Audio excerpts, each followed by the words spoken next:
Pemirsa, bocah laki-laki berusia 5 tahun ditemukan tewas dengan sejumlah luka tusuk di dalam kamarnya di Kota Bekasi, Jawa Barat. Diduga korban dibunuh oleh ibunya sendiri. Berdasarkan keterangan polisi, perempuan berusia 26 tahun tersebut mengaku tega menghabisi nyawa anak kandungnya karena mendapat bisikan gaib. Dari hasil pemeriksaan, terduga pelaku menusuk tubuh korban berulang kali menggunakan pisau dapur saat korban tengah tertidur. Polisi mengatakan terdapat 20 luka tusukan pada bagian dada kiri korban.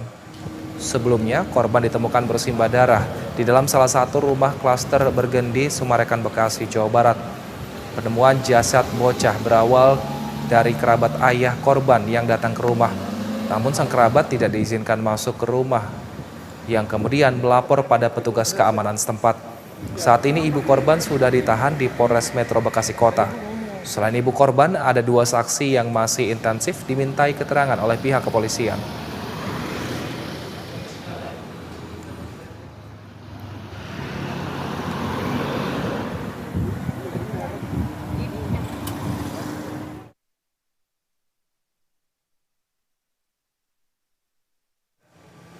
Untuk mengetahui perkembangan kasus pembunuhan anak oleh ibu kandung di Bekasi, Jawa Barat, sudah ada jurnalis BTV Andrea Hosana dan juru kamera Yulisa Febiola di tempat kejadian perkara di perumahan Bergendi, Sumarekon, Bekasi. Selamat siang, bagaimana saat ini situasi di lokasi ditemukannya bocah tewas? Apakah ada aktivitas penyelidikan di tempat kejadian perkara?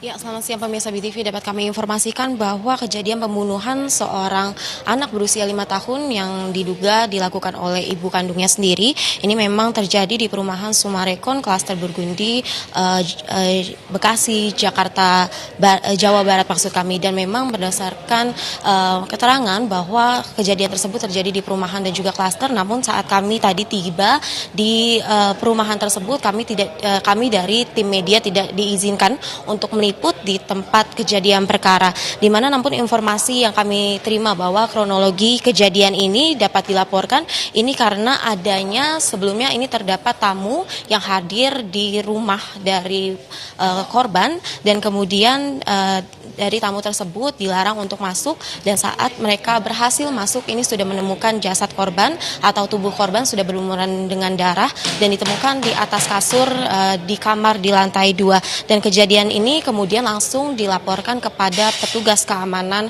di perumahan tersebut, di mana kemudian dapat kami informasikan juga kemarin polisi juga sudah melakukan olah TKP di perumahan tersebut, dan dari hasil identifikasi ditemukan bahwa ada sebanyak 20 luka tusukan di tubuh korban, dan polisi mengatakan bahwa luka tersebut ada di dada kiri korban, dan saat ini korban sudah dibawa dan dievakuasi ke Rumah Sakit Kramat Jati untuk dilakukan sejumlah otopsi. Dan Kasat Reskrim Polres Metro Bekasi Kota yakni AKBP Muhammad Firdaus maksud kami mengungkapkan bahwa saat ini bahwa mengatakan bahwa benar bahwa korban ini dibunuh oleh ibu kandungnya sendiri, dan saat ini terduga dari pelaku sudah diamankan, dan juga selain dari pelaku diamankan juga 2 orang saksi, yang mana salah satunya ini merupakan kerabat dari ayah korban, dan kemudian 1 saksi lagi merupakan tamu yang juga ikut melaporkan kejadian ini kepada petugas perumahan klaster Bergendi tersebut. Demikian, kembali ke studio. Baik, Andrea, sebenarnya apa motif pelaku membunuh anak kandungnya sendiri, dan apakah polisi juga akan memeriksa kejiwaan ibu dari korban ini?